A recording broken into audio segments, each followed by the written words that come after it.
안녕하십니까. 행복한 아침 이재용입니다. 안녕하세요. 정예인입니다. 오늘은 11월 29일 화요일이고요. 오늘도 비가 올 때 좀 이렇게 흩날렸죠? 그러니까요. 네. 근데 금방 그칠 것 같긴 하던데 오늘 날씨 어떤지 궁금합니다. 박소연 기상캐스터 안녕하세요. 안녕하세요. 박소연입니다. 저는 지금 상암 DDMC 앞에 나와 있는데요. 제가 서 있는 이곳 상암은 비가 그친 모습입니다. 오늘 오전 중에 대부분 지역 비가 그치겠고요. 비가 그친 뒤에는 찬 공기가 강하게 밀려오겠습니다. 네, 날이 갑자기 추워진다고는 하던데 오늘 날씨 어떤지 자세히 전해주세요. 네, 오늘 아침은 비구름이 이불 역할을 하면서 큰 추위는 없는데요. 낮부터는 찬바람이 밀려오면서 기온이 뚝 떨어지겠습니다. 서울은 오늘 한낮에도 8도에 그치면서 종일 쌀쌀할 텐데요. 영남과 제주는 낮까지 비 소식이 이어지겠습니다. 네, 오늘 영남은 5에서 20mm, 그 밖의 지역은 5mm 미만의 비가 더 내리겠습니다. 오늘 바람도 강하게 불 텐데요. 현재 해안가를 중심으로 강풍특보가 내려진 가운데 제주와 산지 지역은 순간풍속 초속 20m 이상의 바람이 불겠습니다. 시설물 안전사고에 주의하셔야겠고요. 오늘 바다 날씨도 좋지 않습니다. 대부분 해상에서 강풍과 높은 물결에 주의하셔야겠습니다. 오늘 오전까지 비가 내렸던 지역은 안개가 끼는 곳이 있겠고요. 밤사이 내렸던 비가 얼어서 살얼음이 어는 곳도 있겠습니다. 교통안전에 각별히 주의하셔야겠고요. 황사의 영향으로 서쪽 지역은 공기질이 탁하겠습니다. 외출하실 때는 미세먼지용 마스크를 꼭 착용하셔야겠습니다. 이 시각 현재 기온 살펴보겠습니다. 서울은 11.6도, 대전은 12도, 부산은 17.3도 가리키고 있습니다. 오늘 한낮에는 서울 8도, 대구 17도, 부산은 20도가 예상됩니다. 네, 내일부터는 영하 10도 안팎의 강추위가 시작되겠고요. 내일과 모레 서해안과 제주를 중심으로 첫눈 소식이 있습니다. 지금까지 날씨 전해드렸습니다.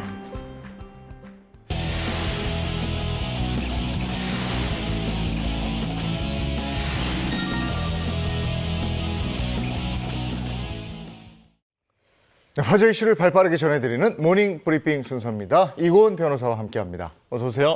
안녕하세요. 네, 첫 번째 이슈부터 전해주시죠. 네, 첫 번째 이슈는 건보료 세배 껑충 오해와 진실입니다. 이 건강보험 지역가입자 10명 중에 3명이 이번 달부터 건보료를 약 4만 원 더 많이 부담하게 되면서요. 여기저기서 불만의 목소리가 속출하고 있다라는 소식입니다. 사실 피부양자에 대한 기준 자체가 좀 높아지면서 이전에는 건보료를 내지 않다가 일부 이제 지역가입자를 편입하게 돼서 내게 되는 분들도 생겼고요. 뿐만 아니라 지난해 이 부동산 가격이 크게 오르면서 덩달아 건보료가 오른 탓이라는 지적이 이어지고 있습니다. 건보료에 대한 부가체계 2단계 개편이 진행이 되면서 건보료가 달라지게 된 건데요. 실제로 어느 정도나 오른 거예요? 이 건강보험공단이 발표를 했는데요. 이 건보지역 가입자가 세대당 이 매달 내는 건보료의 평균 금액 11월 현재 시점을 기준으로 월 88,906원이 이제 부담이 되고 있습니다. 구체적으로 조금 살펴보면요. 이 건강보험 지역 가입자 825만 가구 가운데 약 42%에 해당하는 345만 가구는 전월 대비 변동이 없었고요. 24%에 해당하는 198만 가구의 건보료는 전월 대비 평균 2만 8,073원이 인하가 됐습니다. 그런데 282만 가구 약 34%에 해당하는 지역 가입자의 보험료가 이달부터 평균 4만 2,616원으로 약 38%가량 올랐는데요.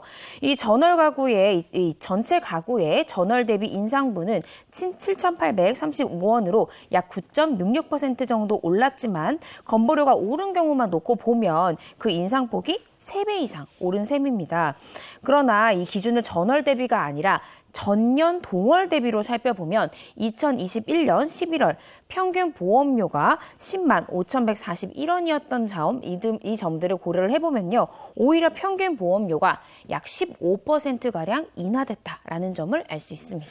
네, 건보료 조정 이후에 지역 가입자들 가운데에서 그 작년과 내가 소득이 별로 뭐 달라진 게 없는데 네. 건보료만 왜 이렇게 오르는 거야 이랬는데 이런 문제점이 나온 이유가 뭡니까? 가장 큰 원인은요. 지난해는 부동산이 계속해서 올랐잖아요. 네. 따라서 크게 오르는 부동산 가격을 따라서 덩달아 건보료가 오르는 경우가 많았기 때문입니다. 부동산 가치가 오른 만큼 이 건보료가 계속해서 올랐다면 불만의 목소리가 없을 텐데 올해는 계속해서 부동산 하락세가 이어지면서 그런데도 불구하고 지난해에 오른 부동산 가격을 반영한 이 높게 올라진 이 건보료가 그대로 부과되면서 가입자들의 불만이 속출하고 있는 그런 상황입니다. 또한 지난 9월부터 이 피부양자의 자격이 연소득 2천만 원 이하로 강화가 돼서요. 새로 편입된 지역 가입자도 증가가 됐습니다. 이전에는 건보료를 내지 않던 주부나 아르바이트생, 또 은퇴자 등이 별도의 건보료를 부담하게 된 그런 상황입니다. 그리고 이런 경우도 있잖아요. 아르바이트를 하다가 그만뒀다거나 네. 혹은 가게를 하다가 폐업을 했어요. 그러면 소득은 줄었는데 건보료가 오른 경우 이럴 때는 어떻게 하면 좋을까요? 그럴 때는 방법이 있습니다. 이런 경우에 해당하실 때는요. 이 건보공단의 이의 신청을 통해서 내가 그러한 사정을 충분히 소명할 경우에는 이 해당 건보료 조정이 가능합니다. 예를 들어서 내가 어떤 사업을 하고 있는데 휴업했거나 폐업했다는 사정이 있거나요. 또 근로소득과 이 사업소득 자체가 감소된 경우 이런 경우에는 소득정산 이 부가동의서와 폐업, 휴업에 대한 사실증명 그리고 퇴직증명서 등을 이 공단에 내면 소득보험료의 조정 그리고 정산이 가능하시고요. 또 재산을 매각한 경우에는 부동산 등기부등본 등 이렇게 재산을 처분했다라는 객관적 자료를 또 공단에 제출을 하시면은 건보료 조정 신청을 하실 수가 있습니다. 하지만 올해 들어서 내가 살고 있는 부동산에 대한 실거래가가 하락했다 이런 정도로 이의 신청의 사유로 삼는다면 이 부분까지 정부가 수용할 수 있을지는 미지수입니다. 소득이 감소된 경우에는 그 증빙 서류를 제출하면 조정할 수 있다 네. 이런 건데 저희 같이 프리랜서들도 작년에는 그 일을 했는데 올해 안 하는 일 있잖아요. 그러면 해촉 증명서 그런 걸 이제 신청을 해서 그걸 첨부하면은 또 건보료가 조금 낮아지는 네. 이런 게 있더라고요. 네. 그래서 잘 챙겨보시기 바랍니다. 다음 이슈 전해주시죠. 네, 다음 이슈는 좌표 따라 이 마약 운반한 10대 징역형입니다. 정말 마약 사건이 연이어 터지고 있는데 10대 소년이 가담해서 지금 재판이 선고됐다는 소식을 전해드립니다. 판매 윗선, 소위 상선으로부터 텔레그램을 통해서 마약류가 은닉된 장소의 주소인 좌표를 전송받아서 마약 구매자들에게 알려준 이 운반한 혐의로 이 10대가 사회로부터 격리가 됐습니다. 어제 춘천지법 재판부는 마약류 관리에 관한 법률 위반 또 사기 등의 혐의로 구속 기소된 19세 A군에게 징역 장기 5년, 단기 4년을 선고했고요.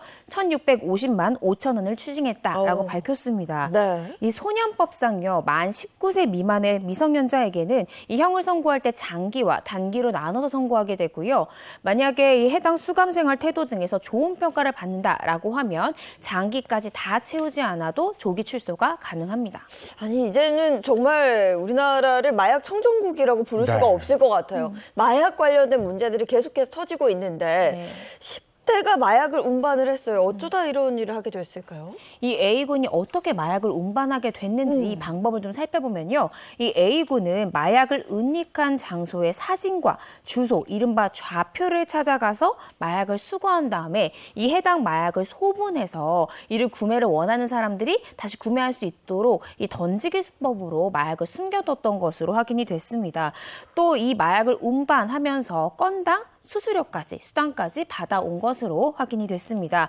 지난 2월 8일 낮 12시 21분쯤 이 A군은 판매 윗선인 일명 M의 지시대로 이 서울 서대문구에 위치한 빌딩 후문에 있는 흡연장 의자 밑에 있던 필러폰을 수거를 해서 이를 소분한 다음에 인천과 수원 일대 총 60곳에 나눠서 보관하는 등 총 5건의 마약류를 운반, 관리한 혐의로 재판에 넘겨졌고요.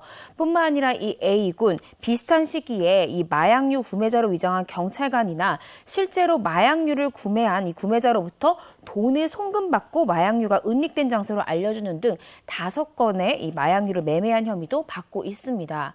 이뿐만 아니라 A군은요, 이 공소장을 살펴보니까 지난 1월과 3월 이 자신의 집에서 중고물품, 소위 중고나라 사기라고 하니 중고물품 인터넷 사기 범행까지 해서 총 100명으로부터 무려 1,800만 원을 편취해서 뭐 이를 도박 자금이나 생활비 명목으로 사용한 혐의까지도 함께 재판을 받았습니다. 네, 이 던지기 수법이라는 게 마약 거래 방법으로 요즘에 이제 자주 쓰이면서 네. A군처럼 네. 이렇게 범행에 가담하는 사례가 늘고 있다면서요. 네, 그렇습니다. 이 방송 보시는 분들 중에 던지기 수법이 뭐야? 라고 이제 처음 들으시는 분도 있을 수 있어요. 던지기 수법이라는 게 뭐냐면 이 마약의 판매책들이 그 마약을 특정 장소에다가 숨겨둡니다. 그리고 해당 장소를 뭐 사진을 찍는다든지 아니면 그 주소를 보낸다든지 해서 이 좌표를 보내주면 이 A군처럼 중간 판매책들이 그 마약을 수거한 다음에 소분해서 이걸 또 다른 장소에 숨겨놓으면 마약을 구매하려는 사람들이 연락하고 마약덱을 보내면 그 장소의 위치와 사진을 알려주는 형태로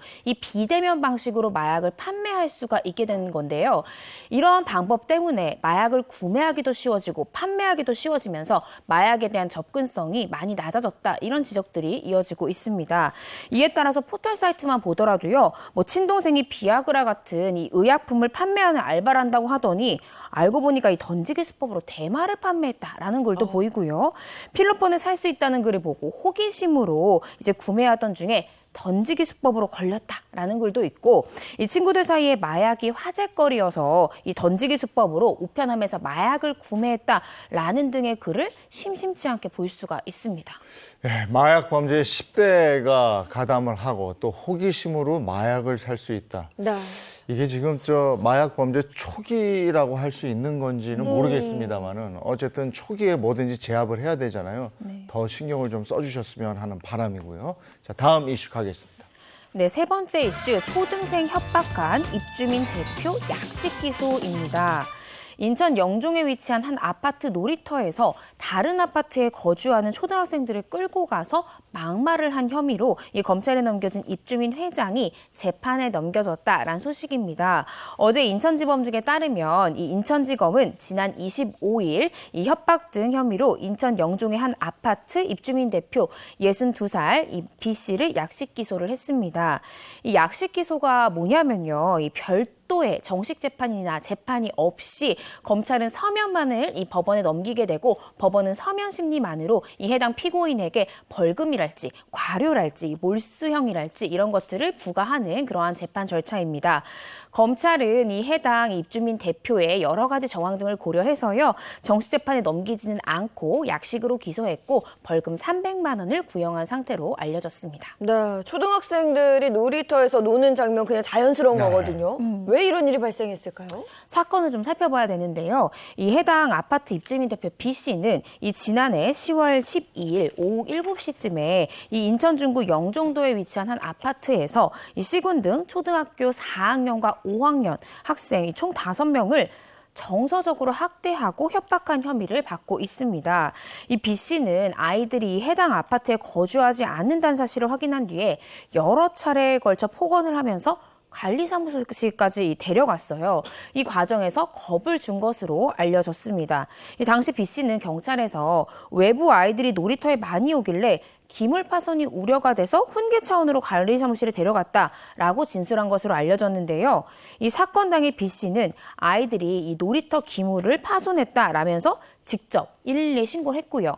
이 같은 사실을 뒤늦게 인지한 학생들의 부모에 의해서 맞고소가 되면서 이 B 씨는 경찰 조사를 받게 됐습니다.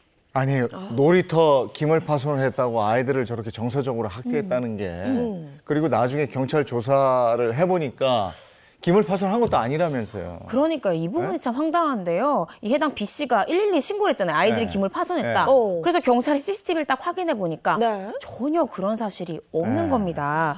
그래서 이 당시에 심지어 놀이터에서 놀고 있었던 아이의 자필 글을 좀 살펴보면요. 쥐탈놀이를 하고 있는데 갑자기 할아버지가 어디 사냐면서 물어보고 나는 어디 살아요? 라고 대답을 했더니 남의 놀이터에 오면은 도둑인 거 몰라? 라고 이제 아이고. 할아버지가 했다는 거예요. 그래서 할아버지가 심지어 휴대폰을 놀이터에 두고 날 따라와라 라고 해서 엄마한테 전화도 할 수 없는 상황이었다고 하고요. 할아버지는 니네는 나중에 아주 큰 도둑이 될 거다. 에? 이렇게 해서 너무 무서웠다라는 내용이 적혀 있었다고 합니다. 아니 이거 어른이 정말 어른답지 못한 짓을 했네요. 그러네요. 네. 예전에 우리 골목에서 놀 때도요. 공 가지고 놀다가 공 넘어가면 어떤 아저씨 나와가지고 그렇게 막 뭐라 그러는 아저씨 있었어요. 네. 요즘에 아파트 사니까 또 이런 어른들이 있네요.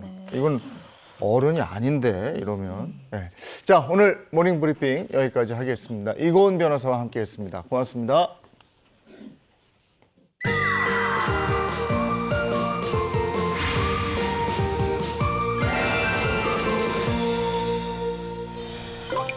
연말에 건강 검진들 많이 하시죠? 장희연 아나운서 했어요? 저는 아직 뭐 제대로 해본 적은 없고 한 35 넘으면 하면 되지 않을까 이렇게 생각하고 있어요. 이제 건강이라는 게 한순간에 무너질 수 있는 거니까. 네. 근데 뭐 과잉 진료 이런 건 아니지만 그래도 내 건강에 좀 미심쩍다 이러면 검진해 보는 게 좋죠. 그럼요. 건강이라는 건 정말 방심하다가는 더 큰 화를 불러일으킬 수 있기 때문에 건강검진은 꼭 한번 해봐야 될 것 같습니다. 근데 현대인들이 이제 바쁘게 쫓기다 보면 그리고 연말로 미루다 보면 그렇게 또 이거 약속이 많아가지고 미뤄서 안 하는 경우도 있는데 네. AI가 내 건강을 살펴준다. 어떨 것 같습니까? 든든할 것 같아요. 아. AI가 내 건강을 체크를 해준다면. 비대면 건강 관리 시스템. 아, 편할 것 같아요. 그죠? 네. 내가 가서 막 안 해도 나를 그냥 건강을 싹 해준다. 자, 지금부터 그게 어떤 건지 확인해 보도록 하겠습니다. 고령화 및 만성질환 위주의 질병 구조 변화로 국민 의료비가 계속 증가하고 있지만 건강관리가 쉽지 않은 바쁜 현대인들. 그런데 특별한 방법으로 건강을 챙기고 있는 분들이 있다는데요. 저 이번에 11,000걸음 그래도 걸었어요. 언제 목요일에. 걸으셨어요? 목요일에.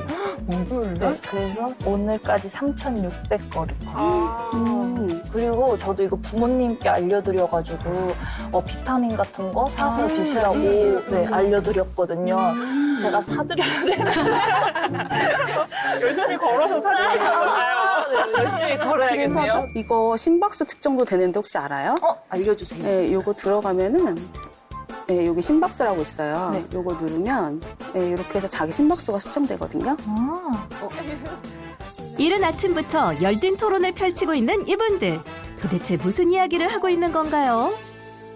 예, 지금 저희가 신청을 하면 원하는 장소로 워치가 배송이 돼요. 그럼 이 워치를 차시고 어플을 활용을 하셔가지고 저희가 이제 하루에 8,000보 이상을 걷거나 아니면 저희가 먹는 식단이 어떤 칼로리를 어떤 식단을 먹는지 이제 조금 체계적으로 분석이 돼서 먹는 식단이라든가 이런 거에 조금 더 관리할 수 있게끔 많이 도움을 받고 있어요. 그녀들의 건강관리 비법. 바로 서울시에서 제공하는 비대면 건강관리 시스템인데요. 스마트 밴드와 애플리케이션만 있다면 가능하다고 합니다. 그러면 진짜 건조하더라고요. 과연 그녀들은 이 시스템을 어떻게 활용하고 있을지 일상을 지켜보기로 했는데요. 업무 시간 중 포착된 재령 씨의 움직임. 옆에 있던 동료도 놀랄 정도로 갑자기 체조를 시작한 재령 씨인데요. 재령 씨 지금 뭐 보는 거예요? 지금 계속 모니터 보느라 손목도 결리고 어깨도 결리더라고요. 그래가지고 여기 앱에 들어가면 이런 스트레칭 알려주거든요. 그래서 저도 따라- 지금 너무 결려서. 정말요? 그러면 근데 저랑 뭐 같이 하고 해봐요. 계신 것 같아서. 제가 알려드릴게요. 저 어플에 있다고 하셨죠? 네, 어플에 있는데요.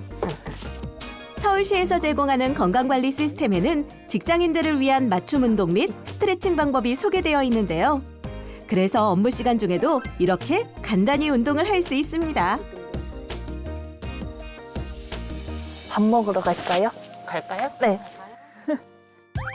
어느덧 점심시간. 식사를 하러 근처 식당을 찾은 재령 씨. 오늘의 메뉴는 직장인들의 단골 메뉴, 갈비탕과 설렁탕인데요. 그런데 밥을 앞에 두고 스마트폰 삼매경에 빠진 그녀들. 음식 사진이라도 찍는 걸까요? 토탈 칼로리가 엄청 높게 나오는데요? 요즘에 탄단지를 잘 받쳐 먹어야 한다고 하잖아요. 근데 지금 저희 먹는 식단이 탄단지가 괜찮은 것 같아요. 어떻게 나와 있어요? 여기 탄수화물, 단백질 비율이 괜찮죠. 도대체 지금 뭘 하고 있는 걸까요? 사진을 찍으면 AI가 무슨 음식인지 다 분석을 해서 영양 성분이랑 상세 정보까지 다 알 수 있거든요. 그래서 각 칼로리랑 내가 어떤 음식을 어떤 성분으로 먹고 있는지를 알 수 있어서 꼭 식단을 사진 찍게 되는 것 같아요. 전용 애플리케이션으로 사진을 찍으면 전문 AI가 식단을 분석해 영양 성분 및 칼로리까지 알려준다는데요. 네, 아무래도 직장인이다 보니까 뭐 기름진 음식, 뭐 인스턴트 음식 같은 거를 주로 먹게 되는데 이렇게 식단 사진을 찍으면 칼로리 숫자나 영양 성분에 대해서 한눈에 파악할 수 있으니까 좀 더 각성하게 되고 그러다 보니까 저녁은 좀 더 보완해서 샐러드를 먹게 되는 것 같아요. 실제로 여러 영양소의 결핍이 심각한 현대인들. 식단 관리 시스템이 있다면 영양 관리에도 큰 도움이 될 것 같네요. 그리고 또 하나. 현대인들의 운동 부족 또한 심각한 실정인데요. 그래서 점심시간 틈을 타 산책에 나온 두 사람. 저 열심히 걸어서 분발해야겠어요. 저는 조금 더 걷고 오늘도 포인트 쌓을 거예요.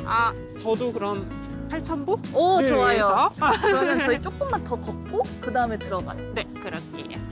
저희 지금 점심때까지 각자 몇 걸음 걸었는지 이야기했거든요. 그래서 저는 지금까지 5,000보 정도 걸어가지고 나머지 3,000보 마저 채워서 8,000보 걷고 또 포인트 모으려고요. 실시간 걸음수 측정은 물론 걸은 거리, 소모 칼로리까지 분석해 사용자의 운동 패턴을 파악해주기도 하는데요. 운동 부족이 심한 현대인들에게 경각심을 깨우쳐주기도 하고 운동 계획까지 세울 수 있어 일석이조의 효과를 내고 있습니다. 운동으로 쌓은 포인트로 소소한 행복도 느낄 수 있는데요. 안녕하세요. 이거 사면 되겠다. 이거 괜찮죠? 저는 이거요. 좋아요. 제가 포인트로 사겠습니다. 결제해주세요. 네. 안녕하실 건가요? 네, 이거 저희 포인트로 결제하려고요. 포인트로 돼요? 네네. 그러면 운동으로 쌓은 포인트는 약국, 병원 등 여러 가맹점에서 쓸 수 있어 사용자들의 운동 의지를 자극한다고 합니다. 감사합니다. 안녕하세요. 젊은 층 분들은 아무래도 건강에 대해서 조금 소홀하게 생각을 하시잖아요. 근데 조금만 관심을 가지면 다양한 건강 관리를 할 수 있으니까 다들 많은 관심을 가지고 참여를 해봤으면 좋겠어요.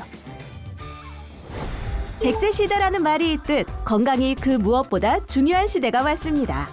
여러분도 건강 관리 유의하시길 바랍니다. 저렇게 건강 관리할 때 이렇게 가까운 곳에 도움을 받을 수 있는 게 있으면 좋겠네요. 네. 체크도 하고. 네. 더 쉽고 건강해지는 편리할 것 느낌. 같아요. 네. 김장하셨나 모르겠어요. 내일부터 이제 영하로 떨어진다는 일기예보가 있었는데 마음이 분주해지죠. 김장거리 준비하고 이러는데 글쎄 덩달아 이 김장거리 얘기 나올 때 덩달아 바빠지는 곳이 있습니다. 어딜까요, 그곳이? 이게 배추의 주산지 바로 전남 해남입니다. 땅끝마을 해남 말씀하시는 거죠. 근데 그곳에서는 한반도가 시작되는 곳 이렇게 표현을 하셔요. 예. 거기에는 아주 이렇게 푸른 밭이 쫙 펼쳐져 있어서 눈까지 아주 시원하더라고요. 그리고 이순신 장군의 기상이 있습니다. 전남 해남으로 이장과 군수 갑니다. 오늘의 여행지는 청정 자연이 제공한 먹거리와 쪽빛 바다를 만날 수 있는 곳. 한반도의 시작, 전남 해남입니다. 야, 정말 푸른 배추가 파도처럼 보이는 그런 넓은 배추밭입니다. 여기가요, 우리나라의 배추 가장 큰 산지인데 올해 작황은 어떤지 한번 제가 여쭤보도록 하겠습니다. 네, 여기 또 특별한 분이 계시다고 그래서 찾아왔는데요. 안녕하세요. 명현관 교수님이시죠? 안녕하세요. 반갑습니다. 이렇게 해답게 오시라고 고생하셨습니다. 아니 근데 오는데 경치가 너무 좋고 배추밭이 어쩜 이렇게 넓습니까? 그럼요. 예. 배추가 이제 우리 해남에서 주산지가 되기 때문에 지금 한참 수확철입니다. 근데 교수님 여기서 뭐 하시는 거예요? 지금 우리 이영 씨 오신다고 해서 기다리다가 지금 잠깐 도와주고 있는 중입니다. 어떻게 좀 교수님이 도와주시니까 좀 도움이 되세요? 아주 큰 도움 많이 됩니다. 야, 근데 진짜 크네요. 네. 일하시는 분들도 지금 일손이 네. 너무 바쁜데 네. 오늘 그러면 얼마나 일을 하셔요? 한 2,000포기 정도 지금 2,000포기? 네. 이야. 네. 근데 저도 오면서 알았어요. 해남에서 엄청나게 배추를 많이 수확하더라고요. 예.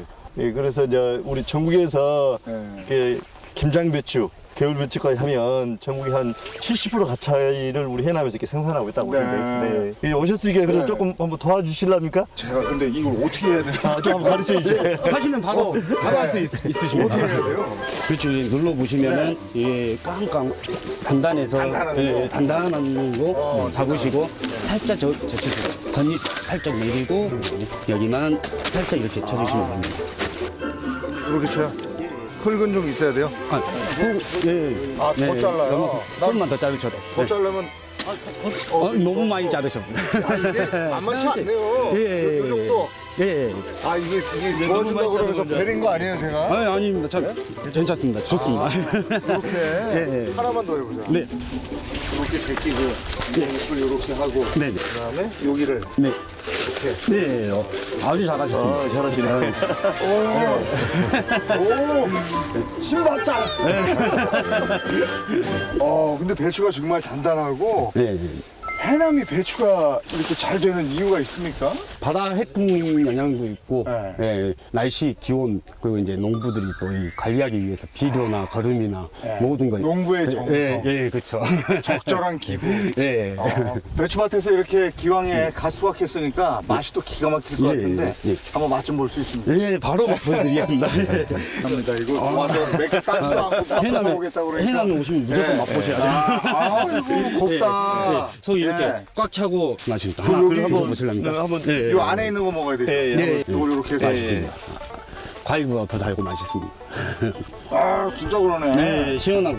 아니, 어떻게 이렇게 달아요, 시원하고. 이제 우리 해남에서는 풍을 맞고 자라기 때문에 미네랄이 풍부하잖아요. 네. 그리고 아침 저녁으로 이제 기온차가 크다 보니까 이거 아삭아삭하고 단맛이 나는 거죠. 진짜 네. 아삭아삭하고 달아요. 이걸로 김치 담그면 기가 막히겠네요. 예, 그렇죠. 예. 네.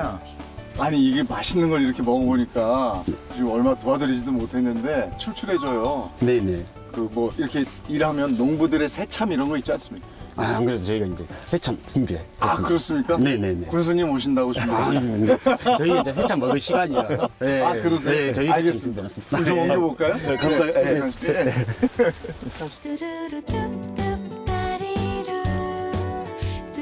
밭 한가운데 식탁이 차려졌습니다.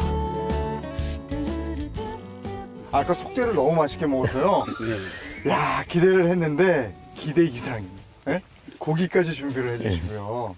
해남 배추하고 또 보쌈하고 네. 엄청 잘 어울립니다. 한번 와. 드셔보십시오. 드셔보시고 간단하게. 김치를 너무 근데 예. 저는 왜 예. 여기에 예. 저 숟가락 젓가락을 안 주나 했더니 예. 장갑을 하나 뜩 주시고 예, 손으로 먹어야 지맛이 납니다. 이렇게 먹어야 지맛이죠. 자, 다 한번 싸시죠. 예. 이걸로 짠 한번 하고 드시죠. 그럴까요? 해남을 위하여. 자.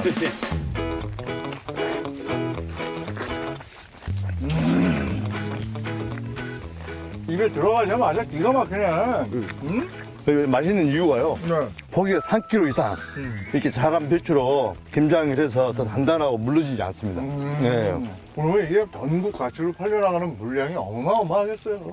그래서 이제 우리 농가에서는 네. 이제 이렇게 배추 생산도 하지만 천일염으로 이 절임을 하고 또 2번 내지 3번, 4번까지 헹궈서 이렇게 소비자한테 가면 소비자는 바로 김치를 이렇게 버무리기만 하면 되는 그런 절임을 지금 많이 하고 있고요. 절임이 어떻게 보면 김장의 일의 절반 정도를 차지하잖아요. 그래서 요즘은 주부들이 대부분 다 절임 배추를 사용하기 때문에 김치 원료 공급 단지를 조성을 합니다. 그래서 농가들에게 좀 이렇게 소득을 올리고 안정적인 판로를 하기 위해서 저희들 2025년까지 이 사업을 지금 추진하고 있는 중입니다. 해남 주민들은 그럼 배추밭을 경작하고 이러는 농민들이 많으신 거겠어요? 우리 해남은 농수산업이 주 산업입니다. 네. 그래서 농업이 살아야 지역 경제가 살고 또 해남이 살기 때문에 저희들은 너무 다양한 농업 정책들을 지금 발굴하고 있고 지원하고 있지만 그 중에서도 2019년에 전국에 최초로 농민수당을 도입을 해서 농민수당을 해남사랑 상품권으로 네. 이렇게 지급을 해서 그 상품권이 지역 경제 살리는데 큰 좀 도움을 주고 있습니다. 그러면 마무리 작업 뭐가 있습니까? 바로 이제 실어서 배추 실어야 돼. 예. 그럼 군수님도 같이. 예, 갈까요? 알겠습니다. 가시죠. 밥값이야죠. 일할 때는 정말 힘들었는데 막상 쌓여있는 배추를 보니까 뿌듯함이 몰려오더군요.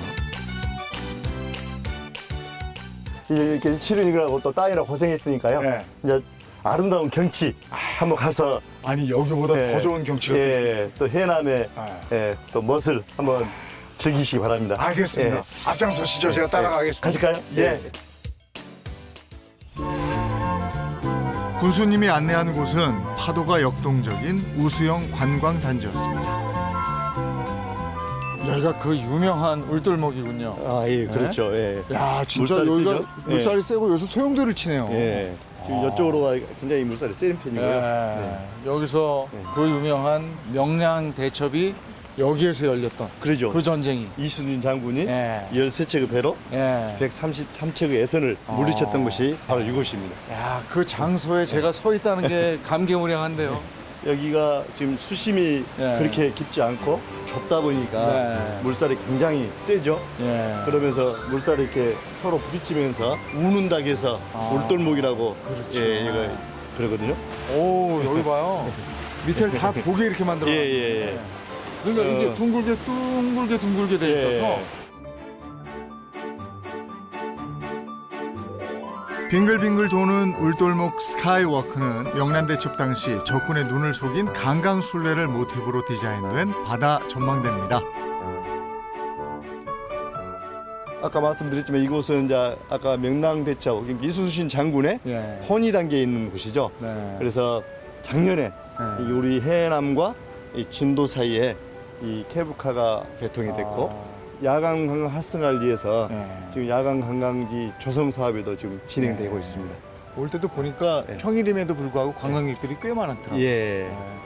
전남 서남권의 네. 관광 중심지가 될 수 있도록 저희들이 관광 자원이랄지 이런 것들 잘 활용해서 이렇게 하려고 하고 있습니다. 이순신 장군의 지혜를 느낄 수 있는 서남권의 의미 있는 역사 여행지가 돼줄 것 같네요. 군정으로 바쁜 군수님을 잠시 보내드린 후 저는 닭요리촌으로 향했습니다. 군수님의 해남에 닭고기 유명하다고 그랬는데 여기 이렇게 지나가다 보니까 닭고기집이 있어요. 예, 들어가서 맛 좀 보겠습니다. 이곳은 닭 육회를 시작으로 해서 매콤한 양념이 일품인 주물럭, 또 담백한 백숙과 흥미로 만든 닭죽까지 닭을 활용한 명품 코스를 즐길 수 있는 곳이었습니다. 먹으려다 보니까 궁금한 게 많아지더라고요. 이거 육회 이게 어느 부위예요? 닭가슴살이에요. 요게? 네. 그날 잡은 닭이라서 생으로 먹을 수 있을 정도로 신선하답니다. 고소하다. 닭 비린내니 뭐 잡냄새 하나 없네요. 닭요리촌의 닭 코스 요리는 해남의 대표 먹거리로 유명한데요. 사장님, 해남에 왜 이렇게 닭 요리가 유명한 거예요? 70년대부터 이 닭집이 생기다 보니까 주위에 사람들이 많이 와서 그래서 이게 유명해졌군요. 네네네. 그리고 여기 토양이 좋아서 닭들도 잘 자랄 것 같아요. 청정 지역이라서 그런 것도 있을 거예요. 네네네. 이제 드셔도 돼요. 그래도 이거 맛 좀 먹어요. 한번 드셔보세요. 뜨거우니까 천천히 드세요.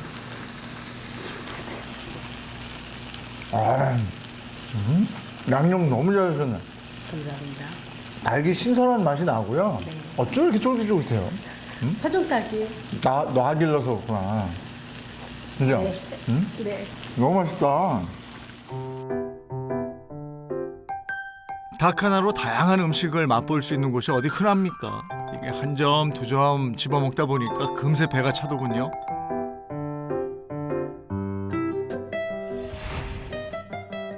부른 배를 다잡고 다시 군수님을 만났습니다. 이 닭을 다양한 방법으로 나옵니다. 회도 나오고 요리 코스배로 나오기 때문에 드셔보신 분들은 닭요리촌에 다녀왔다고 그러니까 굉장히 뿌듯해 하시더라고요. 나아가 손님들의 편의를 위해서 노후 간판을 교체하고 주차장까지 조성했다고 하니까 많은 분들이 찾아오셨으면 좋겠습니다. 그리고 여기는 정말 천혜 자원이에요. 네. 그 자연을 보존하기 위한 어떤 그런 방안도 마련을 하셨을 것 같은데요. 그렇죠. 지금 굉장히 중요한 것이 자연 환경 분야 아니겠습니까? 네. 그래서 자연을 보호하고 청정 지역을 보호하기 위해서 ESG 경영을 지금 실천하고 있고 또 그렇게 해 나가려고 지금 계속적으로 하고 있는 중입니다. ESG 경영이면 기업의 경영처럼 그렇죠. 예. 뭐 기업이 하는 거 이렇게 예. 알고 있는데 지자체에서 ESG 경영을 하신다고요? 예, 아마 지자체에서 ESG 네. 경영을 하는 곳은 아마 우리 해남이 가장 뭐 빨리 이렇게 시작을 한 것 같고요. 저희들은 이미 4년 전부터 우리 이렇게 행정을 경영 행정을 해야 된다. 그래서 경영 마인드를 가지고 행정이 행정으로 머무르서는 안 되고 경영 행정을 통해서 어떤 목표를 가지고 그 성과를 내서 국민들에게 어떻게 하면 혜택을 하게 할 것인가 이런 경영 행정을 해왔는데 환경이 이슈가 되고 있지 않습니까? 특히 기후변화, 탄소중립. 그래서 저희들은 작년에 농식품부 기후변화에 대응을 하고 탄소중립 1번지, 탄소중립 중립이 해남해야 된다. 그런 각오를 가지고 우리 전 직원들이 ESG 윤리 경영을 통해서 지속하는 해남을 만들어가고 있습니다. 오늘 이렇게 시간 뺏어서 어떻게 보면 또 죄송스럽기도 하고 그러네요. 아, 예. 오늘은 한 일부분만 좀 보셨잖아요. 다 보시려면 아까 말씀드렸지만 워낙 많은 관광 자원이 있기 때문에 소개할 것이 너무 많습니다. 다음에 기회 되면 꼭 한번 더 오셔서 한번 더 둘러봐시고 부천도에도 많이 해남을 찾아주셨으면 좋겠습니다. 아이고 오늘 군수님 시간 내주셔서 해남 그래도 곳곳을 잘 봤습니다. 아이고 오늘 멋진 여행이었습니다. 아이고 예, 감사합니다. 감사합니다. 고맙습니다.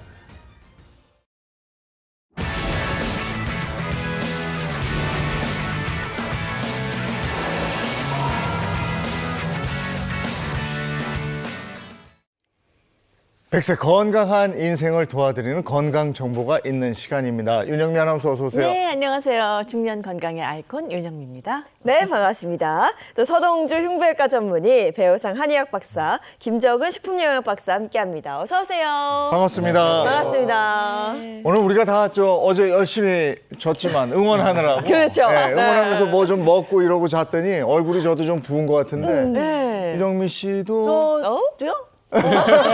부었어요? 간장게장 만드느라고 간장을 좀 많이 벗어요. 그 간장을 벗어요? 네. 얼굴이 부은 게 아니고.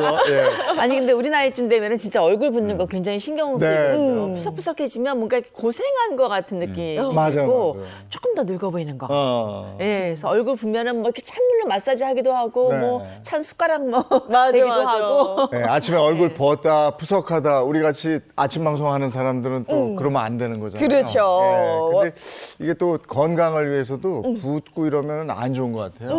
오늘 주제가 바로 그런 건데 자 주제부터 보고 와서 얘기 나누겠습니다.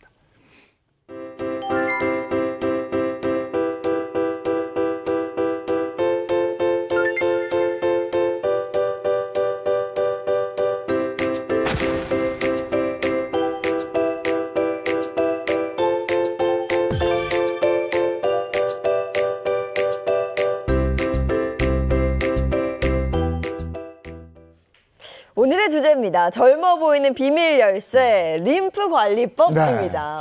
나이보다 늙게 보이는 거 이게 붓기인데 네. 이 붓기를 잘 관리하려면 림프를 또 이렇게 잘 관리해야 된다고 그래요. 네. 사실 우리는 붓기에 좀 예민하잖아요. 일단 화면이 좀 더 부어 보이기도 하고. 근데 우리 선생님들은 라면을 별로 안 좋아하시나 봐요. 지금 부은 거 본 적이 없는 것 같아서. 저도 아침에 일어나면 좀 붓거든요. 네. 그래서 저도 운전하면서 차에 조그만 그 마사지하는 관사가 있어요. 그래서 운전하면서 약간 마사지 하면서 오면서 그래요? 붓기 관리를 합니다. 저도. 네. 와, 관리하는 남자였네요, 선생님. 발사까지. 아침에 일어나면요, 딴 데는 안 부는데 눈이 정말 부어가지고요. 그래서 환자분한테 가보면 환자분이 어저께 라면 안 드신다고 그랬는데 라면 드셨어요. 이 사를 정말 많이 듣습니다. 그래서 이 눈 우리 붓기를 나이 때 빼는 되면은 진짜 이렇게 붓게 되면 화장도 잘 안 받게 되거든요. 네. 맞아. 그럼 뭔가 살찐 것 같기도 하고. 네, 그래서 이거 뭐 사진 찍을 때 막 뒤로 막 이렇게 가게 됐잖아요. 얼굴 그 붓기 굉장히 신경 많이 써요. 김지영 교수님도 그러시지 않아요? 아, 네. 너무 신경이 많이 쓰이고요. 또 분명히 딱 맞는 부츠를 샀는데 출근할 때 모처럼 신어보려고 그러면 들어가지 않아서 아, 맞아. 네, 아이고. 이제 겨울 동안은 못 신는 네. 경우도 있었고 또 얼굴이 부어 보이면은 좀 이렇게 푸석해 보이기도 하고 나이가 들어 보이기 때문에 또 그런 부분 굉장히 많이 신경이 쓰이죠. 네. 아, 우리 모두 붓기에 진심입니다. 네, 붓기를 빼려고 다들 자신만의 네. 방법을 동원하고 있는데 이 붓기에 연관이 돼 있는 게 방금 말씀해주신 림프라는 그러게 거잖아요. 말이에요. 네. 림프가 뭐고 이 림프를 어떻게 관리해야 되는지 그 전문가를 이 자리에 모셨습니다. 운동 처방사 김선우 선생이에요. 어서 오세요. 네, 안녕하세요. 네, 김선우입니다. 반갑습니다. 네. 자, 붓기와 림프는 어떤 관계인지부터 좀 짚어볼게요. 네, 우리가 때때로 원인 없이 이렇게 붓는 이유가 많아요. 서 있으면은 서 있어서 허벅지랑 종아리, 발목 같은 데가 붓고요. 그리고 누워 있으면 누워 있는 대로 또 얼굴, 막 눈 이렇게 눈가에 붓기가 많이 올라오잖아요. 그런데 자세히 살펴보면 그 원인이 바로 림프계에 있습니다. 네, 림프 말은 참 많이 들어봤는데 그래서 림프가 뭔데라고 물었을 때 저는 잘 확실히는 말을 못할 것 같아요. 우리 몸속에는요, 생명을 유지하기 위해서 끊임없이 돌고 도는 건강 물질기가 딱 두 개가 있습니다. 그 하나가요, 혈액순환이고요. 두 번째가 바로 림프순환입니다. 우리 몸속에 60조가 넘는 세포가 많이 있거든요. 이 세포에 하나하나의 영양소와 산소를 공급하고요. 그 세포 활동을 통해서 남는 노폐물을 청소하는 역할을 하게 되죠. 림프라고 하는 것은요, 림프계를 통해서 순환을 하게 되는 아주 알칼리성의 액체를 말하게 되는데요. 림프액이라고도 합니다. 이 부분이 조직에 남아있는 여분의 조직액을 바깥으로 빠져나가게 하는 역할을 하게 되거든요. 그런데 그 기능이 문제가 생기게 되면 피부라든지 근육에 림프 자체가 쌓이게 되고요. 그래서 부종이라고 해서 몸 자체가 붓는 증상이 발생하게 됩니다. 네, 그 비유를 해보자면 혈관에서 흐르는 혈액은 약간 KTX 같이 빠른 느낌? 네, 온몸을 한 바퀴 다 도는데 50초에서 한 1분 정도밖에 소요가 되지 않아요. 너무 빠르네요. 네, 그런데 거기에 반해서 네. 림프는 약간 고속버스 같은 느낌이에요. 천천히 흐르면서도 막히면 한없이 막혀서 이게 계속 정체되거나 이제 가지를 못하는 경우가 많이 생기죠. 그래서 림프는 1분에 보통 한 1cm에서 2cm 정도를 이동합니다. 네. 실제로 이게 림프에 대해서 많이 모르시는데요. 림프액이 사실 실제 혈액보다 굉장히 많거든요. 혈액이 한 3리터 정도라고 가정을 한다고 그러면요. 그것보다 한 4배 정도 많은 한 12리터 정도의 림프액이 흐르고 있고요. 림프액에는 여러 가지 우리 몸에 있는 영양소도 있고요. 그리고 노폐물을 배출도 하지만 또 하나 이 면역 기능을 담당하기도 하죠. 림프, 림프샘, 림프액, 림프계. 뭐가? 림프가 그렇게 많아요. 설명을 좀 자세히 해주세요. 네, 이제 림프계라고 하면요. 림프계는 림프관, 그리고 림프액, 그리고 림프샘으로 구분이 되게 되는데요. 특히나 림프액에는 백혈과 같은 이런 면역 세포들이 이동하게 되고요.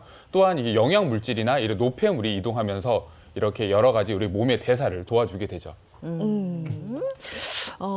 혈관처럼, 그러니까 온몸에 다 깔려 있는. 그러네. 그렇죠. 온몸에 깔려 있는 게 사실 이제 림프액, 림프관이고요. 림프관을 통해서 림프액이 이동하는데 그 중간중간에 그 림프액이 모이는 공간이 있습니다. 그것을 이제 림프샘이라고 하는데요. 이 공간에는 여러 가지 면역 세포들이 있어서 우리 몸에 있는 세균이나 바이러스를 이렇게 잡아먹는 우리 몸에 약간 청소하는 역할을 하게 되는 거죠. 네, 그러면 림프샘은 어디에 있는 거예요? 네, 림프샘은요, 우리 몸에 사실 굉장히 많은 부분에 있습니다. 근데 주로 관절 부위에 있고요. 우리 몸에서 림프관을 타고 온 림프가 이렇게 흘러들어서 모이는 림프샘이 주로 목하고, 그리고 겨드랑이, 그리고 우리가 흔히 말하는 사타구니, 그리고 무릎 오금 뒤쪽에 주로 분포하고 있습니다.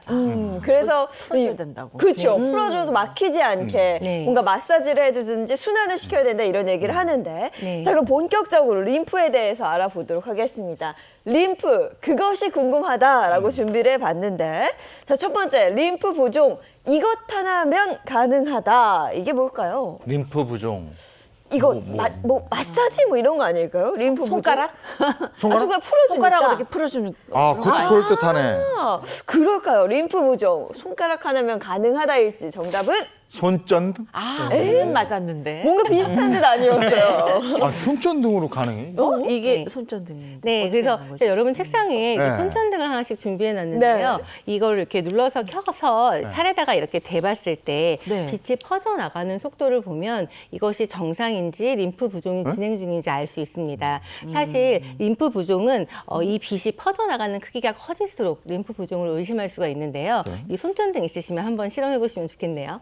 이영희 씨 한번 해보실래요? 이렇게 하면 되나요? 네, 보통 손등 말고요. 이렇게 피부 같은 근육 조직에 왜요? 대시면 됩니다.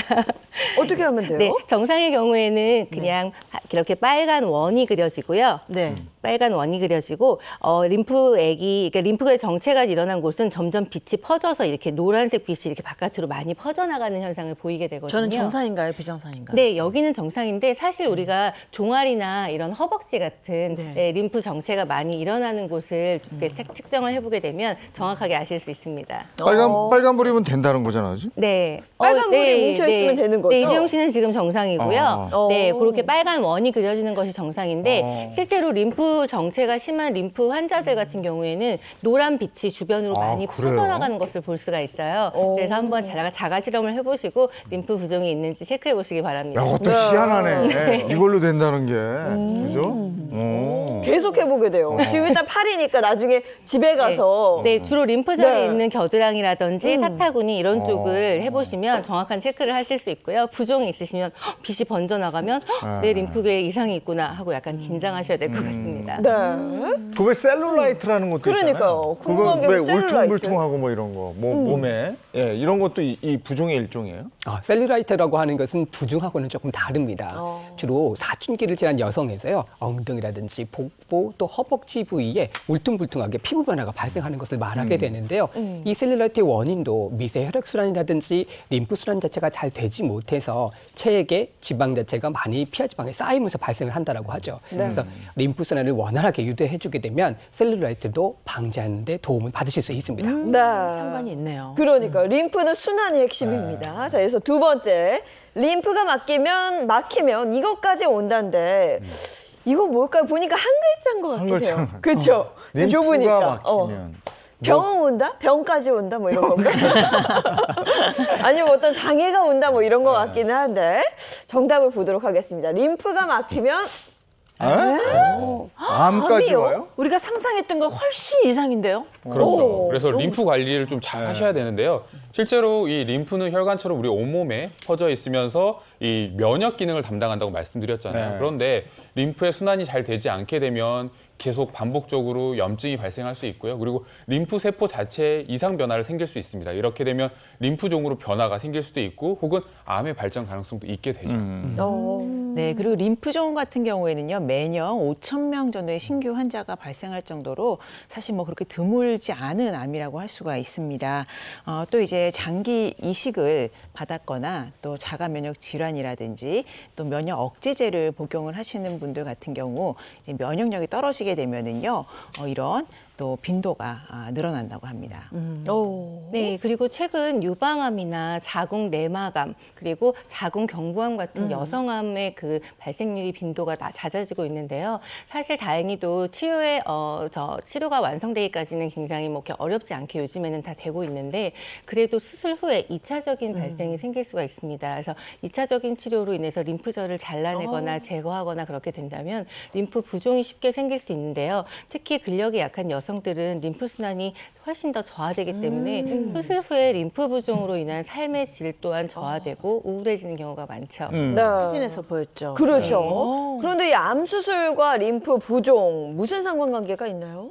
실제로 여성암 환자 한 20에서 30% 정도에서 림프 부종이 발생한다는 보고가 있는데요.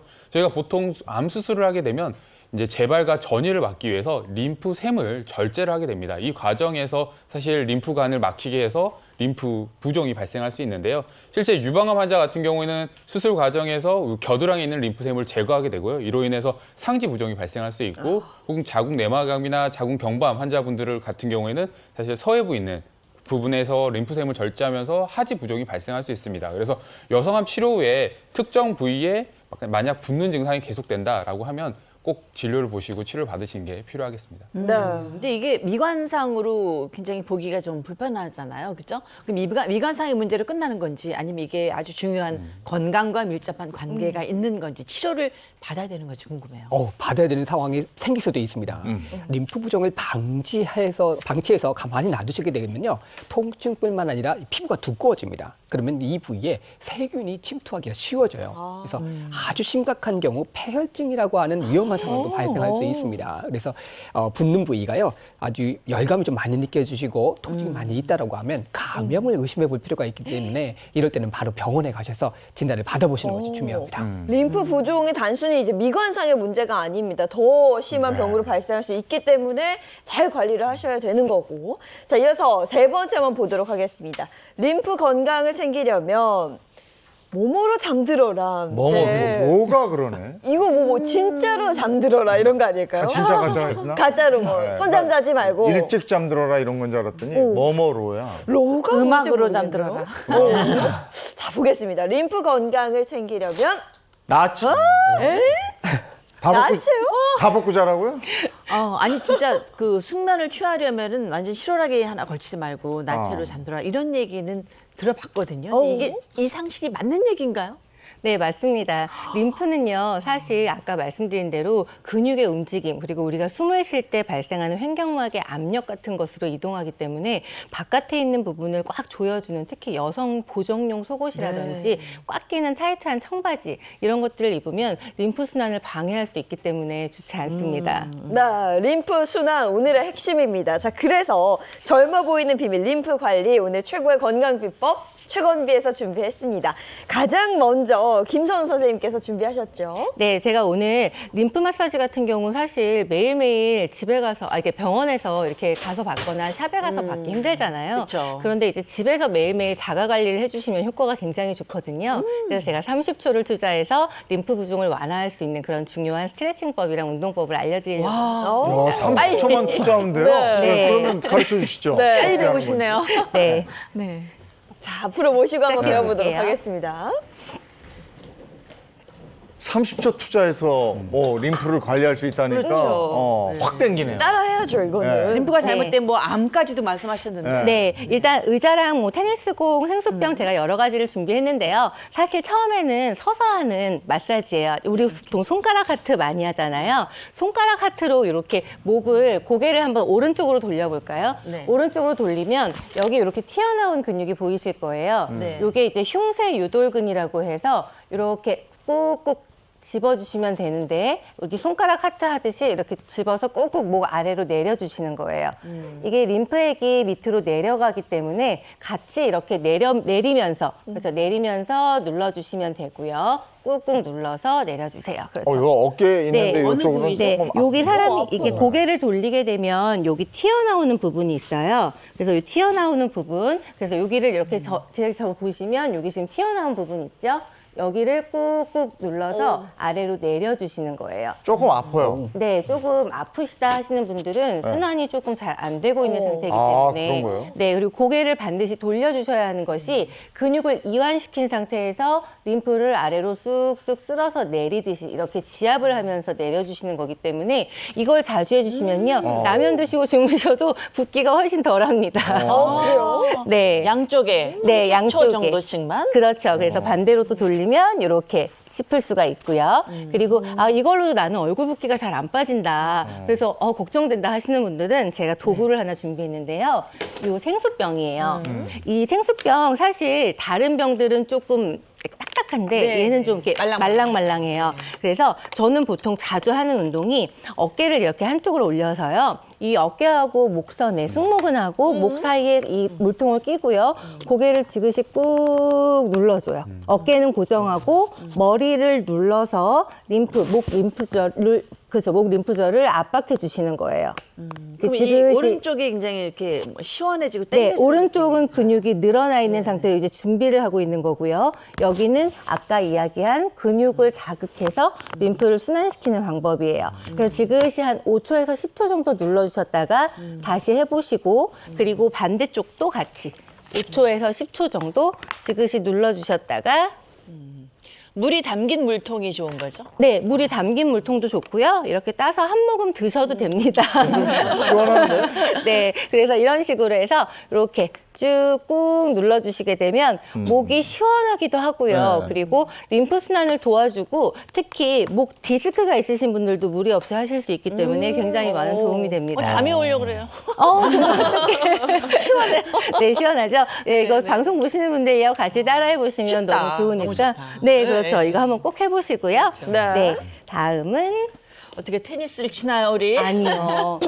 사실 이게 테니스 공인데 이 테니스 공을 가지고 할 수 있는 게 다 테니스만 있는 건 아닙니다. 뭐 이런 공 던지기 아니에요? 네, 아니요. 오늘 우리 몸에 사타구니에도 중요한 림프샘이 있다고 네. 이야기했잖아요. 사타구니의 림프샘을 압박하면서 근육을 움직여서 림프절을 풀어줄 수 있는 그런 운동법을 한번 배워볼 어떻게 건데요. 하지? 네. 자, 먼저 엉덩이가 이렇게 접히는 부분을 기준으로 의자에 앉는데 이 테니스 공을 이렇게 깔고 앉아줍니다. 네, 이렇게 깔고 앉아주면 여기 깔고 앉은 부분이 보이실 거예요. 네, 네. 이걸로 꾹 오른쪽으로 체중을 실어주시고요. 다리를 이렇게 왔다 갔다 걷는 것처럼 하나, 둘, 허리를 펴셔야 돼요. 아프시죠? 네. 허리를 펴고 다리를 올려고 자 벌렸다가 모았다가 골고루 해주시는 거예요. 사실 림프절은 근육으로 움직이고 그리고 근육의 힘으로 압력으로 순환되기 때문에 예전에는 지압을 위주로 주로 했는데 요즘에는 이렇게 지압과 동시에 근육을 늘려주고 수축하고 늘려주고 수축하고 하는 동작을 반복함으로써 림프 순환을 훨씬 더 원활하게 도와줄 수 있습니다. 허벅지에 힘이 들어가요. 네, 근력 운동도 동시에 되고요. 네. 그리고 이 사타구니 뒤쪽에 부분은요. 테니스 공에 눌려서 꽉 눌려서 아파서 다리를 들지 못하시는 분들도 계세요. 그런 분들은 림프 부종이 굉장히 심한 경우인데 실질적으로 현장에서 제가 환자분들 보다 보면 이렇게 한 상태에서 악 소리를 지를 정도로 너무 아파하시거든요. 네, 그런데 림프 부종이 많이 진행된 상태에서는요. 약간 너무 아프다 하시면 양말을 단단하게 돌돌 말아서요. 양말을 깔고 시작하는 것부터 하셔도 괜찮습니다. 테니스 공 말고 양말을 접어서. 네, 양말을 단단하게 돌돌 말면 그걸 여기 밑에다가 깔아놓고 다리를 지그시 들었다가 놨다가 들었다가 놨다가 그렇죠. 어우 잘하시네요. 들었다가 놨다가. 근데 이때 반드시 허리를 펴주시는 게 좋겠고요. 네. 다리를 들었다가 놨다가. 자 이렇게 신나게 할 수 있어요. 네. 아니 계속 재밌어요. 어렵지 않고 약간 춤추는 것처럼 재밌는데. 네. 오른쪽 왼쪽 다 해주는 거예요? 네, 오른쪽 왼쪽 다 해주면 좋고요. 네. 일단 할 때는 한쪽씩, 왜냐하면 체중을 한쪽으로 이동시킨 상태에서 눌러준 상태에서 몸을 움직여야 되니까 이렇게 즐겁게 해주시면 되겠습니다. 네, 약간 아프죠. 예, 예. 네, 반대쪽도 한번 해보실래요? 네, 이렇게 해가지고 반대쪽으로 자 이제 깔았습니다. 네. 그러면 자 음악 있으시면요 지루하신 분들은 음악 틀어놓고 좀 즐겁게 하셔도 돼요. 이렇게 뭐 하나 둘 이렇게 소풍 가듯이 하나 둘 노래 나오니까. 네. 근데 춤추면서 하니까 덜 아프시죠? 저도 같이 할까요? 아니 다리를 옆으로 이상도 할 수 있을 것 같아요. 네, 맞습니다. 사실 운동이라고 생각하면 어렵다고 생각해서 우리가 오래 하기가 힘든데요. 이 운동은 사실 이렇게 즐겁게 음악과 함께 할 수 있고 네. 또 림프 순환을 도와주기 때문에 재미있게 그냥 편안하게 하시면 물통하고 되겠습니다. 테니스 공은 갖고 다녀야 되겠다. 네, 맞습니다. 아, 잘 배워봤습니다. 고맙습니다. 30초를 투자해서 즐겁게 할 수 있는. 그러니까요. 림프 순환이 진짜 중요한 핵심이라고 말씀을 드렸는데 네. 이렇게 가볍게 뭐 스트레칭도 하고 마사지도 하면 도움을 줄 수 있을 것 같아요. 네, 맞습니다. 네, 이번에는 배호상 선생님이 아침에 출근길에 간단하게 얼굴 붓기를 빼주는 지압법을 준비하셨다고요? 예, 제가 한번 준비를 해봤습니다. 저도 아침에 일어나면 참 눈 자체가 정말 많이 붓거든요. 네. 이게 부어 있으면 거울을 보면 그게 너무 좀 힘들잖아요. 그리고 얼굴 내가 부어 있다 보니까 조금 못생겨 보이기도 하고요. 그래서 네. 마사지를 통해서요, 또 지압을 통해서 가볍게 해보실 수 있는 방법을 한번 준비를 해봤습니다. 네.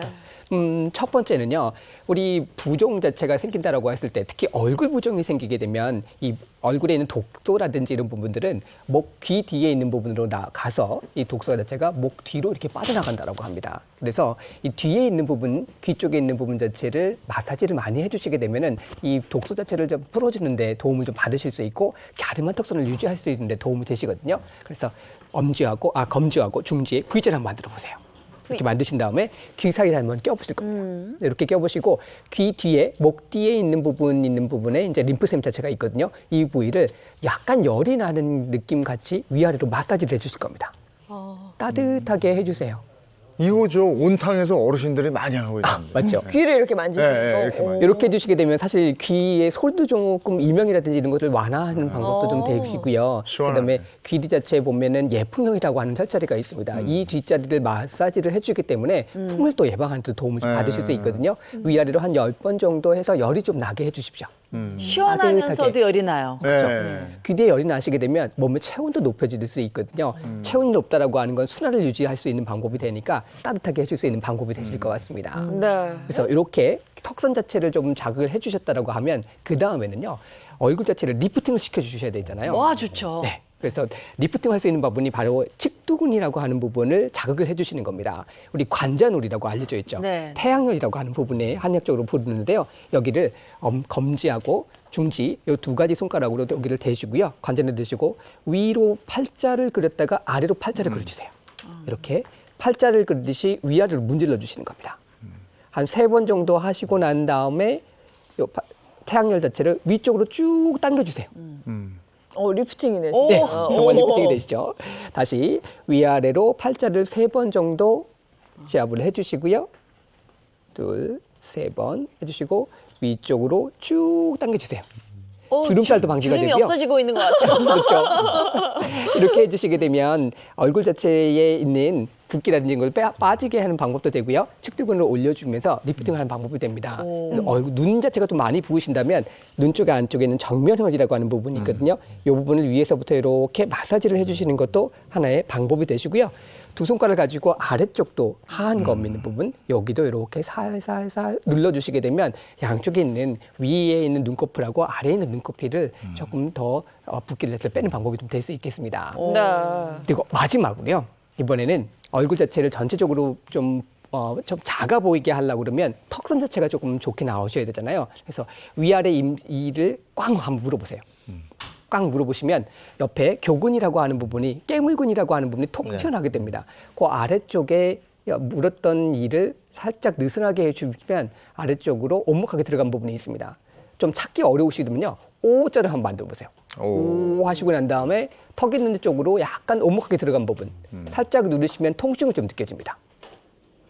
아래 잇몸 자체나 또 이가 만져주시면서 살짝 깊게 누르시면 통증이 좀 느껴지죠. 예. 네, 이 부위가 협거혈이라고 하는 혈이라고 하는 부위인데요. 여기를 자극해 주시게 되면 얼굴에 있는 경락을 소통시켜 주고요. 또 얼굴에 기혈 자체를 막힌 것을 소통을 잘 시켜주기 때문에 얼굴을 또 맑게 유지해주고 주름살을 줄여주고요. 또 부종을 빼는 데 도움을 받으실 수 있습니다. 살짝 아플 정도로 검지손가락으로 가주시고 살짝 눌러주셨다가 3초간 누르셨다가 띄시고요. 다시 3초간 누르셨다가 띄워주세요. 아침마다 이거 해주면 좋을 것 같아요. 맞습니다. 네, 붓기도 빠지고 화장도 잘 받고 얼굴도 작아지고. 그러면 한 5분 일찍 일어나야 돼. 5분 투자하죠 뭐. 림프 관리하는 운동법, 지압법 알아봤고요. 이제는 뭘 좀 먹어야죠. 네. 오늘은요 흰살 생선을 이용한 맑은 탕을 끓여볼 텐데요. 요즘은 뭐 대구도 철이고 그렇기 때문에 대구를 활용하셔도 되고요. 오늘 이제 우럭을 이용해서 탕을 끓여볼 텐데요. 우럭은 뭐 너무 크지 않은 거, 뭐 2식구나 4식구 정도 이렇게 한 마리 구입해서 만드시면 되니까요. 뭐 간단하게 우럭 한 마리로 좀 설명을 드려보도록 하겠습니다. 네, 우럭 같은 경우에는 이렇게 한 마리 준비를 했고요. 여기 이제 굵은 소금을 뿌려가지고 15분간 재워서 또 이렇게 안에 있는 비린내를 제거한다든지 생선살을 좀 단단하게 해주는 역할을 하기 때문에 이렇게 준비를 해봤습니다. 그리고 같이 곁들여지는 채소는 이제 무하고 요즘 단맛이 아주 제격인 배추 준비를 했고요. 그리고 여기에 이제 마지막에 쑥갓 곁들여 줄 거고요. 이제 간은 굉장히 간단해요. 흰살 생선이기 때문에 맛도 담백하기 때문에 여러 간을 하지 않고 이제 국간장이랑 또 참치액 그리고 소금만으로 맛을 잡아줄 거고요. 여기에 청원고추 마지막에 곁들여 줄 텐데 이제 육수를 제가 좀 미리 우려놨거든요. 육수는 생강이랑 통마늘 넣어주시고 다시마 이렇게 넣어가지고 한 15분 정도 끓여주세요. 그걸 이제 걸러가지고 육수를 제가 미리 좀 준비를 했습니다. 그리고 여기에 지금 이제 썰어놓은 무를 넣고 무가 한 반 정도 익었을 때 생선은 넣어주셔야 돼요. 아, 무가 반 정도 익었을 때 어느 정도 그러면 끓어오른 다음에 넣는 네, 거예요? 맞습니다. 그러니까 물을 넣고 나서 네. 이제 끓어오르는 시점을 좀 파악을 하시면 좋은데 처음부터 생선을 넣고 끓이게 되면은 생선살이 잘 부서지게 되고 그렇죠. 마지막에 먹으려 그러면은 이제 먹을 게 풀어져서 없고 먹을 수가 맞아요. 없어요. 예, 이제 반드시 끓을 때 집어 넣으셔야 되고요. 또 무랑 익는 속도를 좀 맞추기 위해서 무는 좀 미리 넣어가지고 끓여주시면 좋아요. 네. 그리고 처음부터 간을 하시는 것보다는 이제 물을 넣고 어느 정도 익었을 때 생선까지 넣고 나서 간을 해주셔도 충분히 이제 맛이 들어가니까요. 그렇게 해주시면 될 것 같습니다. 자, 그러면 이렇게 지금 보글보글 끓기 시작을 했거든요. 네. 아직 조금만 더 기다려주세요. 생선을 넣고 나면 또 온도가 훅 떨어집니다. 그렇죠. 그렇죠. 이제 차가운 생선이 들어가기 때문에 훅 떨어지니까 이렇게 이제 절여놓은 생선. 제가 지금 핏기도 깨끗이 제거를 했거든요. 안에까지요. 요 핏기가 남아있다든지 또는 이렇게 지금 소금에 재웠기 때문에 안에서 수분이 나오면서 안에 비린내도 좀 제거를 할 수가 있어요. 아, 그럼 소금에는 얼마나 절여두면 되는 거예요? 이제 굵은 소금 한 숟가락 정도 뿌리셔가지고 이것도 한 15분 정도. 15분 정도? 네. 그러면 생선 살 자체에도 좀 간이 배기 때문에 국물간은 그렇게 세게 하지 않아도 생선까지 네. 충분히 맛있게 드실 수가 있어요. 자, 이렇게 이제 끓어오르기 시작을 했습니다. 그러면 이제 생선을 넣어보도록 할게요. 네, 소금에 절여서 15분 정도 절인. 네, 그래서 한번 헹궈낸 거예요. 깨끗하게 이렇게 손질을 해주시고요. 국물은 그냥 무만 넣어요? 뭐 멸치 이런 거 안 넣으시고요? 지금 국물에 이제 고추, 청양고추하고 또 다시마하고 생강, 마늘 이렇게 넣고 15분 끓였거든요. 그거를 이제 걸러낸 거예요. 네. 그래서 국물은 맑아 보이지만 이따가 한 숟가락 드셔보시면 조금 끝에 칼칼한 맛도 나고요. 개운하게 드실 수가 있어요. 네. 자, 이렇게 해서 넣어주세요. 네, 근데 이런 네. 생선을 활용한 국 요리를 할 때 항상 궁금한 게 네. 이렇게 뭔가 거품처럼 뜨는 거 있잖아요. 네, 이거는 네. 최대한 좀 걷어내는 게 사실 좋은 건가요? 사실 이제 미관상 이제 걷어내시면 보기는 좋죠. 말끔하고. 근데 거품 자체에 뭔가 좀 나쁜 성분이 있는 건 아니고요. 그리고 이런 피를 제거한다거나 또 이렇게 좀 깔끔하게 손질을 하면 거품이 덜 떠요. 네, 이런 핏기에서 거품이 네. 많이 올라오기 때문에 조금 신경 쓰이는 큰 거품들은 좀 걷어내시면 되고요. 네. 나머지는 뭐 일일이 다 걷어내다 보면은 국물 반 정도 없어지거든요. 맞아요. 네, 된장국 적당히. 이런 거 끓일 때 우리 걷어내잖아요. 네네네. 그런 건 걷어내. 된장국 끓일 때도요. 사실 된장 안에서 그 단백질 성분이 끌어올라서 위에 뜨는 거라서 굳이 걷어내지는 않으셔도 됩니다. 그냥 둬도 되는구나. 네네네. 이제 알다니. 저도 몰랐어요. 그래서 이제 퍼냈을 때 조금 모여있으면 지저분하니까 이제 그런 거 살짝만 살짝? 걷어내시면 될 네. 것 같아요. 자, 이렇게 이제 끓어오르기 시작을 했으면 그다음에 이제 그다음에 배추. 배추를 넣어주세요. 처음부터 같이 넣고 끓이게 되면 배추는 너무 물러서 형태가 없어지기 때문에 네. 생선이 어느 정도 익었을 때 배추를 넣고 한 2, 3분 정도 끓여주신다 생각을 하시면 되고요. 네. 간을 해볼 텐데 자, 소금. 한 큰술 정도? 네, 소금 한 큰술 정도 넣어주시고요. 그다음에 좀 개운하고 감칠맛 주기 위해서 참치액. 참치. 아, 네. 그러니까요. 이거 참치액 기억해둬요. 네, 참치액이라든지 뭐 액젓 있으면 액젓 네. 넣어주셔도 되는데 액젓을 넣어주시면 조금 이제 그런 액젓의 향이 나기 때문에 참치액으로 하면 이제 무슨 그런 향이 좀 간장인가요? 달라져요. 이건 이제 국간장. 국간장. 네, 조선간장, 집간장이 있으시면 네. 넣어주시면 네. 되고요. 이렇게 해서 후루룩 끓으면 마지막에 아, 요거 들어가줘야죠. 네, 쑥갓 마지막에 쑥갓. 넣으시고 네. 청운고추 이렇게 넣어주시면 됩니다. 네. 이렇게 방법이 어렵지가 않아서 집에서 네. 충분히 해보실 수 있을 것 같은데 네. 지금 우리가 흰살 생선으로 요리를 했잖아요. 네. 실제로 흰살 생선이 이런 림프 순환에 도움을 주는지도 좀 궁금한데요. 그럼 도움이 되죠. 이 마그네슘이 풍부한 음식 같은 경우는요, 몸에 있는 붓기를 빼는데 상당히 도움을 받으실 수 있는데요.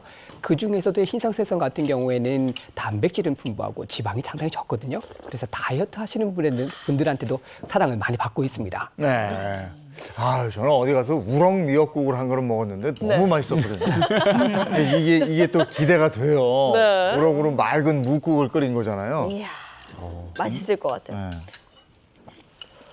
아, 칼칼하고 뜨끈한 국물이 맛있도록 이게 우럭 들어가면 이게 특이한 이런 맛있는 느낌이 있어요. 와. 이게 국이 사실은 저희한테 온 건 좀 식었는데도 불구하고 네. 맛은 있어요. 맛이 살아 있어요. 뭔가 림프액을 이게 막 움직여주는 것 같은 느낌, 이 느낌적인 느낌. 아, 이게 시원하면서 칼칼해서. 네. 아, 이것도 이제 추운 겨울날에 따끈한 밥에다 먹으면 다른 맛이 필요. 아, 그럼요, 그럼요. 이야, 예. 정말 맛있습니다. 아, 오늘 고맙습니다. 고맙습니다. 림프 관리할 때 이거만큼은 꼭 좀 유념해서 해주세요 하는 게 있으면 뭐 있어요, 김선우 선생님?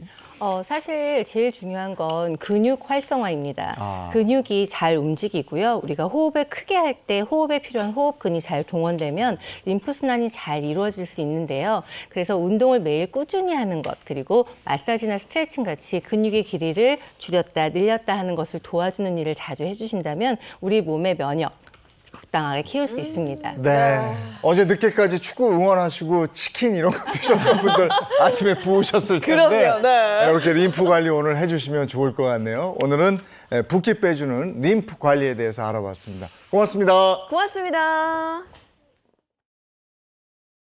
오늘 비 그친 이후에 본격적으로 추워진다는 거죠? 네, 장롱 속에 두꺼운 겨울 패딩을 꺼낼 때가 드디어 온 것 같습니다. 오늘부터 날이 급격하게 추워진다고 하니까요. 따뜻한 옷차림 하시기 바랍니다. 좋은 하루 보내시고요. 저희는 내일 아침 7시 30분에 돌아오겠습니다. 행복한 아침, 행복한 하루 되십시오. 고맙습니다. 고맙습니다.